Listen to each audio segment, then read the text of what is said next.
A day start with అమ్మ bed coffee అనమాట. అసలు ఎంత ఫ్రెష్నెస్ వచ్చిందనమాట నాకైతే కాఫీ తాగగానే. ఆ ఫుల్ డే ఎంత ఎనర్జెటిక్గా ఉన్నానంటే అంత ఎనర్జెటిక్గా ఉన్నా. ఇలాంటి ఎంత మంచి మమ్మీని మీలో ఎవరికైనా ఉంటుందని నాకు తెలిసి ఉండదు.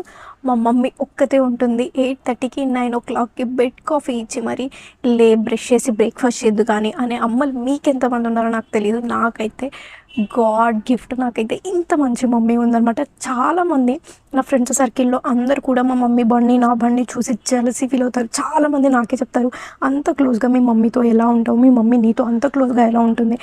ఎవరికైనా నా సరౌండింగ్స్ ఉన్న వాళ్ళకి తెలుస్తుంది నేను మా మమ్మీ ఎలా ఉంటామంటే లైక్ ఒక ఫ్రెండ్స్ ఉన్నట్టు ఉంటాము. నేను ఇప్పుడు పుస్తతో, నాగతో, శ్రావణితో ఎలా ఉంటాను, మా మమ్మీతో, అక్కతో కూడా అలాగే ఉంటాను. మా మమ్మీ కూడా మమ్మల్ని అలాగే ట్రీట్ చేస్తుంది. లైక్ ఒక ఫ్రెండ్ ఎలా ఉంటుందో అలాగే సజెషన్స్ ఇస్తుంది, అలాగే ఇది అవుతుంది. అలా అని చెప్పేసి మాకు ఓవర్ ఫ్రీడమ్ ఇచ్చేసి ఎక్కడ మమ్మీ అయితే ఇది కాదనమాట. అన్నీ నేర్పిస్తుంది, ఇలా ఉండాలి అలా ఉండాలి. యాజ్ ఏ మామ్గా ఎంత నేర్పించాలో అంతే నేర్పిస్తుంది. యాజ్ ఏ ఫ్రెండ్గా ఎంత ఫ్రీడమ్ ఇవ్వాలో అంత ఫ్రీడమ్ ఇస్తుంది. ఇది చేస్తే నీకు తప్పవచ్చు, ఆలోచించుకో, ఇది చేస్తే నీకు కరెక్ట్ అవుతుంది, ఆలోచించుకో అంటే తప్పితే ఎక్కడ మా మమ్మీ ఫోర్స్ చేయదనమాట. మా మమ్మీలో మంచి క్వాలిటీ ఏంటి అంటే అసలు ఏదైనా ఒక్కటి చెప్తారేమో ఎవరైనా, నాకైతే చాలా అంటే చాలా ఉంటాయి అనమాట. నాకు 10th కూడా నేను స్కూల్కి వెళ్ళి వచ్చి నేను బయటికి వెళ్ళేదాన్ని కాదు. మా మమ్మీతోనే ఫ్రెండ్గా అన్నీ షేర్ చేసుకుంటూ ఉండేదాన్ని. మమ్మీ స్కూల్లో ఇవాళ అదైంది, స్కూల్లో ఇవాళ ఇదైంది, ఆ అబ్బాయి అలా చేశాడు, ఈ అమ్మాయి ఇలా చేసింది, స్కూల్లో వాళ్ళు ఇద్దరు లవర్స్ అంటే ఇదంటే A to Z మా మమ్మీతో ఓపెన్గా ఒక ఫ్రెండ్తో ఎలా ఉంటానో అలా చెప్పుకునేదాన్ని. చాలామంది నా 10th క్లాస్ ఫ్రెండ్స్ కూడా మీ అమ్మతో ఎంత క్లోజ్గా ఎలా ఉంటావు, మా ఇంటికి వచ్చి కూడా ఆంటీ అదే ఆంటీ ఇదని చాలా ఫ్రీగా ఉంటారు, అన్నతో అంత క్లోజ్గా ఎలా ఉంటావు అని చెప్పేసి అడిగేవాళ్ళు.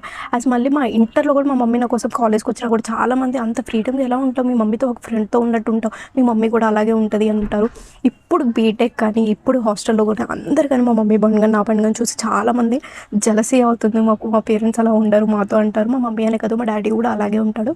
మోస్ట్ ఇవాళ మా మమ్మీ టాపిక్ కాబట్టి మమ్మీ గురించి చెప్తున్నాను. ఇవాళ అయితే మమ్మీ షాప్కి వెళ్ళలేదనమాట. సో చిన్న వర్క్ ఉండి ఇంట్లోనే ఉంది. సో 8:30కి నాకు బెడ్ కాఫీ ఇచ్చి మరీ లేపింది. నాకైతే డే ఎంత హ్యాపీగా అనిపించింది అంటే అంత హ్యాపీగా అనిపించింది. ఈ 10 daysలో 9 days వాళ్ళు ఎవరు నాతో లేరు. లైక్ మార్నింగ్ 5 o'clockకి లేచి షాప్కి వెళ్ళిపోయేవాళ్ళు. 9కి నేనే లేచి ఇంట్లో పనులు చేసుకొని అది ఇదే అని వాళ్ళు ఆఫ్టర్నూన్కి వచ్చేవాళ్ళు. కానీ వాళ్ళ మమ్మీ ఇంట్లో ఉండటం వల్ల 8:30కి బెడ్ కాఫీ ఇచ్చి మరీ లేపింది. నాకైతే చాలా అంటే చాలా హ్యాపీగా అనిపించింది. Okay guys, see you soon in next video. Bye bye.